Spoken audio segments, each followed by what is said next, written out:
If knowledge is to spread to the people and their cultural standards are to be raised, it is absolutely essential that our intellectuals should write more and more in the Indian languages.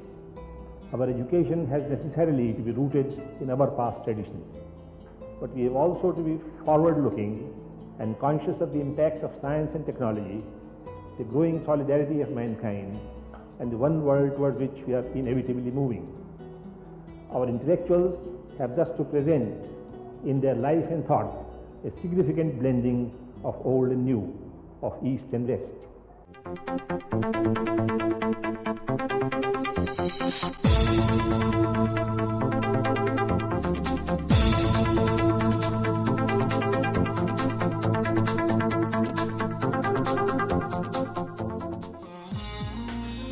शिक्षा एक अच्छे और समृद्ध जीवन का आधार है, लेकिन हम में से कई लोग अपने और अपने परिवार की बुनियादी जरूरतों को पूरा करने की जद्दोजहद में इस कदर मशगूल हो जाते हैं कि चाहकर भी पर्याप्त समय के अभाव में अपनी पढ़ाई पूरी नहीं कर पाते। ऐसे हालात किसी भी समाज और देश के विकास में बाधक होते हैं। 1947 में देश के विभाजन के बाद पाकिस्तान से आए लोगों के हालात कुछ ऐसे ही थे, जो आगे तो बढ़ना चाहते थे, पर बुनियादी जरूरतें उन्हें कॉलेजों से दूर कर देती थीं। लेकिन यूनिवर्सिटी ग्रांट कमीशन और दिल्ली विश्वविद्यालय के अधिकारियों ने समझा उनकी मुश्किलों को, और फिर इतिहास रचा गया इवनिंग कॉलेज का साल 1958 में, जब 4 फुल टाइम शिक्षकों के साथ प्रीपैरेटरी क्लास के रूप में दिल्ली कॉलेज में इवनिंग क्लासेस शुरू की गईं। और 1948 में डॉक्टर जाकिर हुसैन द्वारा पुनर्जीवित करने के कारण श्रद्धांजलि स्वरूप 1975 में इसी दिल्ली कॉलेज का नाम बदलकर Zakir Hussain PG evening college कर दिया गया।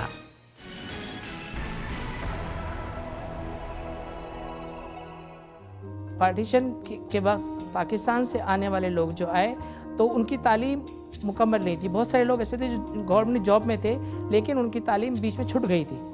तो ये गवर्नमेंट ऑफ इंडिया ने एक फ़ैसला किया और यूनिवर्सिटी ग्रांट कमीशन के ज़रिए से इवनिंग क्लासेस का एक आगाज़ हुआ। दिल्ली यूनिवर्सिटी के अंदर उसमें जो 4 जगह पर ये इंतज़ाम किया गया, जिसमें से एक दिल्ली कॉलेज भी था।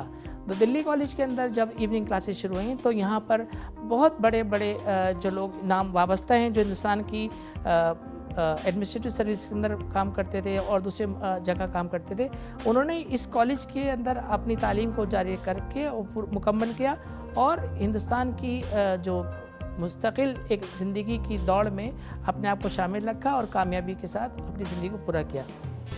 Zakir Hussain PG evening college का इतिहास एक समृद्ध शैक्षणिक और सांस्कृतिक परंपरा का इतिहास रहा है। 18वीं सदी में स्थापित इस शैक्षणिक संस्था के लगभग 222 सालों के सफर में कई उतार चढ़ाव आए, पर इस कॉलेज को उस मुकाम पर खड़ा कर दिया है कि शिक्षा के इस पवित्र स्थल से जुड़कर हर शख्स खुद में फक्र महसूस करता है।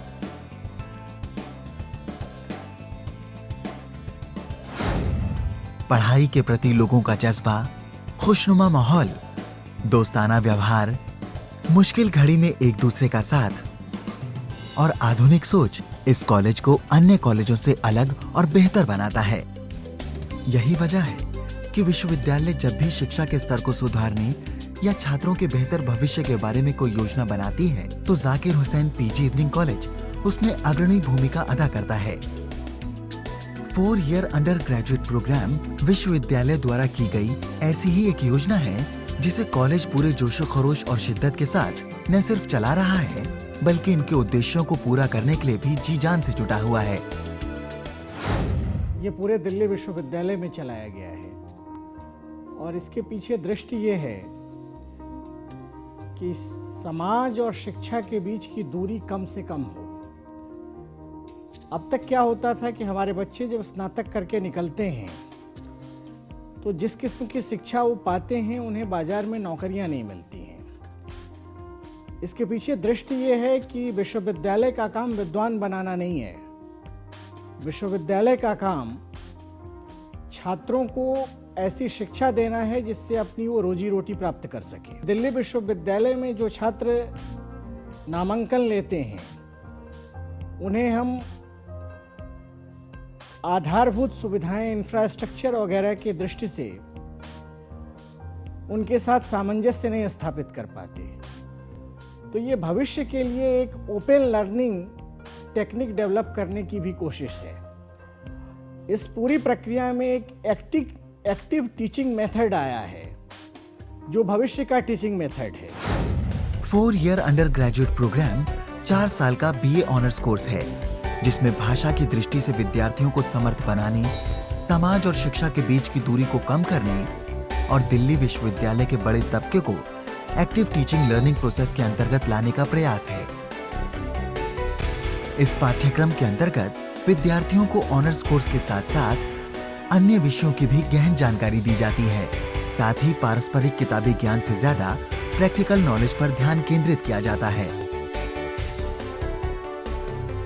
यही कारण है कि 4 ईयर अंडर ग्रेजुएट प्रोग्राम को दिल्ली विश्वविद्यालय के आधुनिक शिक्षा पद्धति के अनुसार बने पाठ्यक्रम से जोड़कर देखा जा रहा है। तो ये 4 ईयर अंडर ग्रेजुएट का जो आइडियल प्रिंसिपल है और उसका जो ऑब्जेक्टिव है ये है कि जो स्टूडेंट्स को ओवरऑल डेवलपमेंट किया जाए।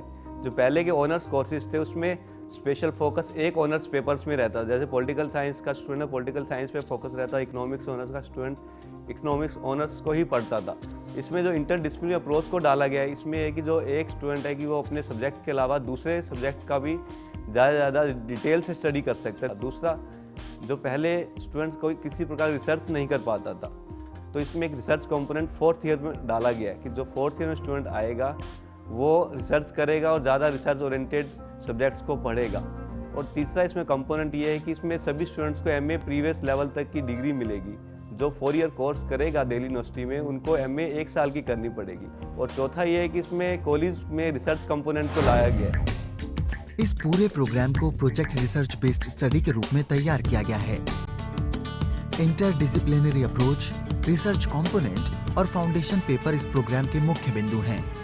प्रत्येक विद्यार्थी को व्यक्तिगत रूप से विभिन्न टॉपिक पर अलग-अलग विषयों में प्रोजेक्ट दिए जाते हैं, जिन पर हर विद्यार्थी प्रोफेसर के गाइडेंस में रिसर्च करके अपने प्रोजेक्ट तैयार करते हैं और पावर पॉइंट के माध्यम से क्लास में प्रोफेसर और अन्य छात्रों के बीच प्रेजेंटेशन देते हैं, जिससे न सिर्फ इनका कॉन्फिडेंस बढ़ता है बल्कि रिसर्च स्किल डेवलप होने के साथ साथ हर विषय पर उनकी गहरी समझ भी बनती है।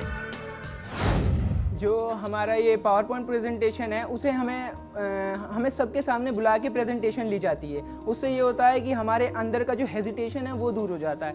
हमें एक कॉन्फिडेंस प्रोवाइड हो जाता है। हमें 10 लोगों के बीच में खड़े होकर बोलने का एक कॉन्फिडेंस लेवल आ जाता है, जो कि हमारे अंदर एक लीडरशिप की क्वालिटी बिल्डअप करता है। इन फ्यूचर अगर हम किसी जॉब के लिए अप्लाई करें तो हमें हेजिटेशन फील नहीं होगी 10 लोगों को या इंटरव्यू को फेस करने। They have to study a lot of foundation courses. The foundation course, which is to be studied by not just students who have offered for DC English, but also all the students, is called Language, Literature and Creativity. Now it was made part of the core of submitting, of judging a student's skills. So now we have project, we have presentations, we have discussions, and that's one way of identifying the strength and weaknesses of individuals, and that way we are able to cater to their needs. Think, Pair, Share, Flip Classes और students review इस programme की कुछ ऐसी खासियत हैं जो विद्यार्थियों में ओवरऑल डेवलपमेंट के लिए काफी मददगार साबित होगा।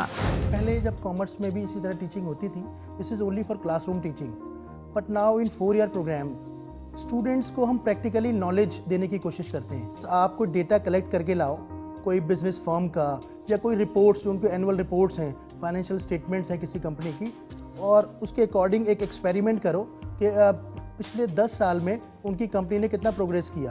Okay, so that means this is a practical experience. So in this way कि स्टूडेंट्स उनको जो एक्चुअल प्रैक्टिकल नॉलेज जो चाहिए मार्केट ओरिएंटेड, वो उनको नॉलेज मिल रही है। तो 4 ईयर प्रोग्राम में स्टूडेंट जो है वो उनके अंदर एक एम्प्लॉयबिलिटी क्रिएट हो रही है। आज वो कॉमर्स के साथ साथ लाइफ एंड साइंस भी पढ़ते हैं, लैंग्वेज, लिटरेचर एंड कल्चर भी पढ़ते हैं, IT भी पढ़ते हैं। ओके, तो फाउंडेशन कोर्सेज में जो इंटरडिसिप्लिनरी अप्रोच है, दिस इज़ वेरी इंपॉर्टेंट, क्योंकि कॉमर्स का स्टूडेंट सिर्फ ओनली कमर्शियल नॉलेज लेके जाए तो this is not enough. Students को जब हम प्रोजेक्ट देते हैं तो आज हम देख रहे हैं कि स्टूडेंट उस प्रोजेक्ट के लिए इंटरनेट का यूज़ करता है, इंटरनेट रिसोर्सेज का यूज़ कर रहा है, ई जर्नल्स को देख रहा है, ई लेसन्स, ई नोट्स, उसको देखता है और उसके अंदर से जो प्रोजेक्ट बनाने के लिए उसको यूज़फुल मटेरियल है वो कलेक्ट करता है और फिर उस मटेरियल को प्रेजेंट करने के लिए वो पावर पॉइंट का यूज़ करता है। उनके बराबर वो खड़े हो सकते हैं और कम्पीट कर सकते हैं।